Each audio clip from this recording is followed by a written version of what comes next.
Welcome back, Alaska Gray Man here. Now that I have my bag done, I did add the clothes to it.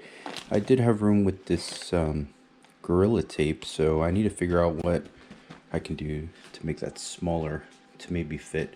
Maybe put a little in this bag, that bag, and all the other bags. Just unwind it and put it back on there good. So anyway, let's go ahead and get my wife's bug out bag unpacked and take a look at what's inside and see what we need to maybe add or get rid of or maybe improve. I do want to mention that something important to have on your bags are these rain covers. All my bags that I have rain covers, and they're I would say more water resistant than waterproof.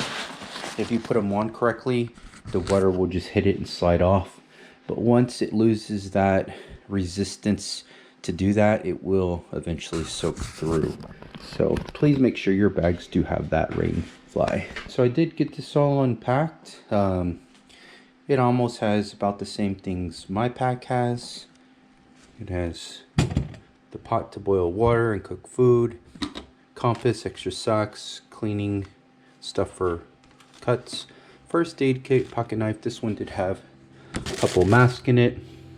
It also had off, which is definitely something we would want here in Alaska, even though this was packed for Texas. This would come in real big handy in the summertime. Glow sticks, some cordage with the toothbrush, another Right in the Rain book, more zip ties. And so just to explain the zip tie idea I had was, in Texas there's a lot of trees. I mean, there's a lot of trees here in Alaska. I was going to use these zip ties to tie branches together if we ever needed to build like some type of shelter or something. I don't know how great it would have worked, but there's a lot of zip ties in here. It says 100, so yeah, maybe it'll work. It might have helped for a bunch of other reasons as well. So that's why I had them, and they're fairly light. They're not really that heavy. Another eating utensil, shampoo, conditioner, and some hand sanitizer or Lysol. And more fire stuff. The magnification card to light the fire in the sun, matches, lighter, striking rod, and some fuel, starting fuel. This stuff is great because it's like little granules, and you just catch the granules on fire and they light up really hot and they go for a pretty long time. One bag says it can do 4 fires. I don't know if that's accurate or not. You could probably get more out of it if you use it sparingly, but I have a lot of packets in here because we don't want to mess with fire as far as not being able to have it. So in her pack, she had 6 things of food, which is good. It's a little less than me. And 3 of these survival tabs. Again, these aren't to survive off of. This is just an addition to these fuels because these give you a bunch of vitamins that you may not get from these, and they're supposed to be easier to dissolve. Emergency blankets. I do have another survival shack in here, and another map of Oklahoma and Texas, which, being in Alaska, we don't need this anymore. Do have some hand warmers and feet warmers, a good amount, which is good. This was my wife's bag, so she does have some of her wife items, female items. Probably need to add to that. And we have my makeshift first aid stuff, including all of our drugs that we might need. This is Tylenol, Iprin, just a whole bunch of things in here. I'll have to go through it one day with everyone. I have in here a mini Sawyer squeeze for water purification. I do also have this bag to get water in. We have a ton of these little single-use hand wipes from Bree Wings. This would come in handy just to clean your hands or your face, whatever. Another little survival sleeping bags made on Mylar. Another thing, duct tape, kind of like my tape I have. Need to figure out what we need to do. That's probably what we should do, is just get smaller rolls.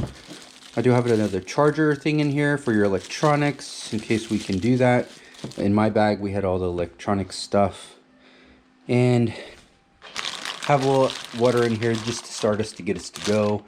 All these bags do have the water bladders in them, so we would just fill that up, and that would be our main source of water. We would probably grab some extra bottles of water if we had. And again, it is to our plans to get there by vehicle if we can, not by foot. She did have the sleeping bag in her bag. We're not going to use sleeping bags. This one's made for Texas. It's not very warm. So we are going to put one of these wool blankets in there, and including one of these Lifestraws that I got on sale. This is going to go in there. And some things that she's missing is her extra clothes. We have extra socks, but I need to get some extra clothes for her. And maybe another way to purify water. I'd like to have 2 ways to purify water if possible. Actually, I do now because I have this and that. So, yeah, we should be good. There's also a pocket knife in here. I don't know if I mentioned that. So that's all in her bag. It looks good so far. I think this is pretty redundant on things, but if in case I don't have my bag for whatever reason and she just has hers, her bag would make up for a lot of what my bag had in it, and we would still be perfectly fine just having this. All right, let's go ahead and put this all back together. Just to show you guys the brand of the wool blanket we're using, it's this Arturius, if I'm saying it right. It's a really nice wool blanket. It's pretty big. I'm not going to unfold it. Here's some information about them. What perfect timing. I don't want to have to refold it because it's folded nice and perfect right now. And sometimes people wash these before they use them. I'm not going to do that. I know sometimes the lint comes off and everything. I'm just going to leave it as it is. So in case we ever need to use it, all that lint and stuff may come off with us using it, which is perfectly fine. Actually, I just wanted to point something out about washing it. They've already triple washed this blanket. I don't know if you can see this, but it is ready to use right out of the package. So that is great. Anyway, that's good to know because I've seen on many reviews of wool blankets people going out and washing them beforehand before they use them. And this one, apparently you don't have to do this. Now, this video is not sponsored by them at all, but it is a really good wool blanket. I've bought this in the past. It is really good brand. All right, after going through my wife's bag, something else she had that was interesting, was that she had these reusable weights for a fishing line, and she also had some more fishing hooks. So now I have 2 things of fishing hooks and weights. I have that Gorilla Tape I need to also figure out what I'm going to do with.